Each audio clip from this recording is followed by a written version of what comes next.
Good morning, fellow church delegates. I can't believe I'm here right now about to give a speech about my visit to my country. If my whole family were here, they would say, wow, the community talkative has finally been putting his skills to use. Today, I would like to talk about Today, I would like to talk to you about my fascinating visit to my country, Liberia. Situated on the west coast of Africa, Liberia has a rich history and a unique culture and a promising future that has yet to be seen by the rest of the world. My country's name, Liberia, means the land of the free in Latin. Cheryl just said it's hard to hear. Can you talk just a little bit louder? My country is situated off the west coast. Liberia has a rich history and a unique culture and a promising future that has yet to be seen by the rest of the world. My country's name, Liberia, means the land of the free in Latin, which reflects the aspirations of its founders and the people. Over the years, Liberia has faced several challenges, including political instability, a 14-year civil war, and an Ebola epidemic, along with economic difficulties. As a little girl growing up in Liberia, years after the Civil War, I saw my country thrive and make a significant strides in promoting democracy and human rights along with economic growth. However, in 2013, when the Ebola pandemic had occurred, Liberia had taken a heavy hit in the socioeconomic department, which caused my country to rebuild its foundations from scratch. I'm honored and extremely grateful to the Peace Presbyterian Church for giving me the opportunity to visit my country, Liberia, after 6 years of living in the United States. My visit back to my country had been an extremely eye-opening experience. It is with great sadness that I stand before you today to talk to you about the devastation that has plagued my country. Liberia has long been the victim of economic inequality and instability, and the current situation is nothing short of a catastrophe.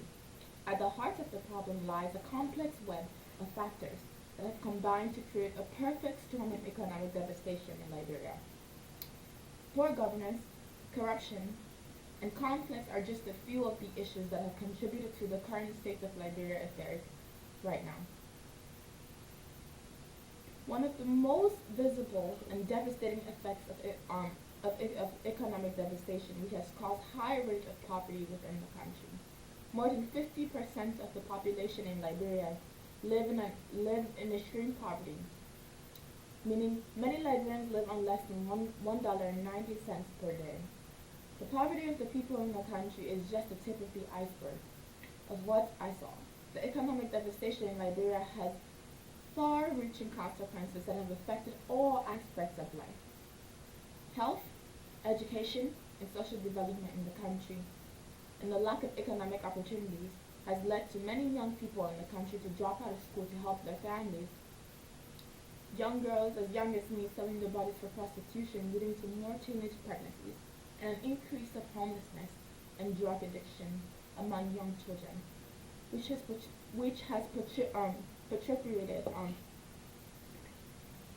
perpetuated a cycle of poverty that is difficult to break. My country, Liberia, is filled with young and innovative and bright minds who have not been given the same proper opportunities. It is clear that the economic devastation in my country is the problem that demands an urgent attention. Liberia still struggles with poverty, inequality, and poor governance and corruption. I thank everybody who has donated to my cause to help schools and utilities. Many children have to walk miles in the woods and cross unsafe bridges to get to school. Thank you, Peace Presbyterian Church, for helping my country and the young children, because in doing so, you have brought hope to build a brighter future for many young children in Liberia.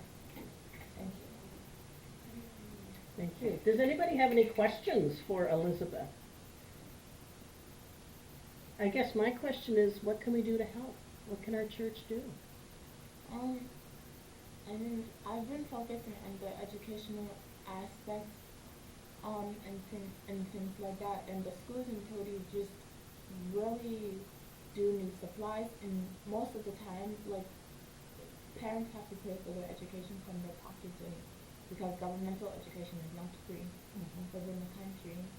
Um, so getting it out there and like looking into organizations that help with different that like help within the educational basis, because right now the educational sector in the country is extremely bad. Almost what 60-70% of the population of youth right now are like uneducated because they're dropping out of school and stuff. So there there's not really there's not a lot of change going on in the country, because the same people that have been ruling the country since the Civil War are still in power and stuff. They're still senators and representatives, and like how would you change a system that is not that of people who have more power and young youth who are uneducated and don't know the way out, and the best way for them to know that there is democracy and that there's a hope and that there's a future for them is education.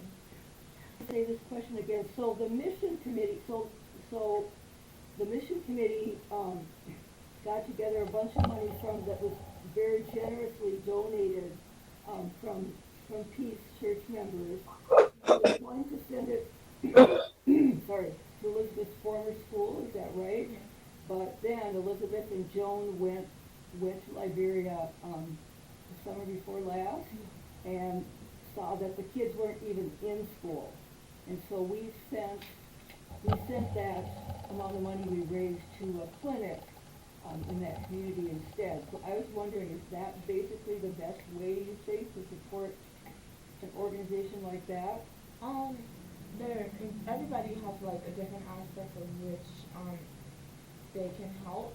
No matter if it's the health aspect. Right now, as I speak in the country, there aren't a lot of like hospitals, and the only ones that I would say is like appropriate is like 14 military hospital in Monrovia, and you have to like pay for it and the service. And if you see the conditions of these hospitals, they are not exactly safe. From my experience, my grandfather and my uncle have been sick, and I recently lost my uncle because there wasn't nobody could tell us what was going on because there wasn't any proper health care. And we had spent my mom she almost spent like $1,000, and when they went to the hospital with my uncle, because there was no proper health care. So any way in an aspect, if it's like the health sector or the educational sector, it makes a huge difference,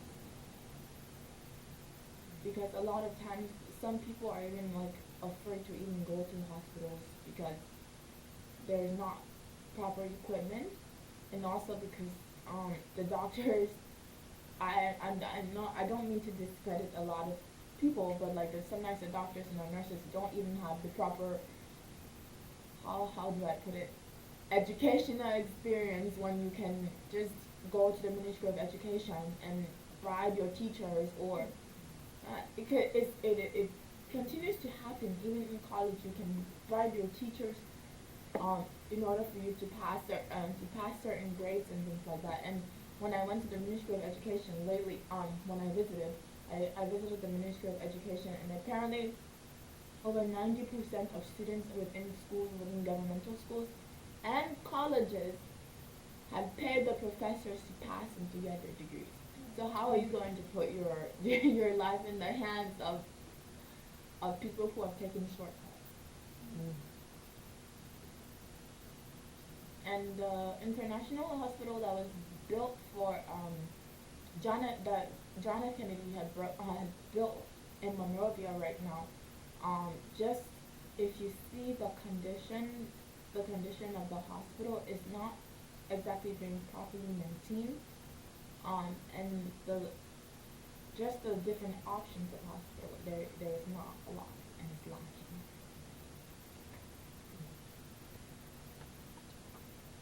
Thank you, Elizabeth, so much. We really appreciate your words.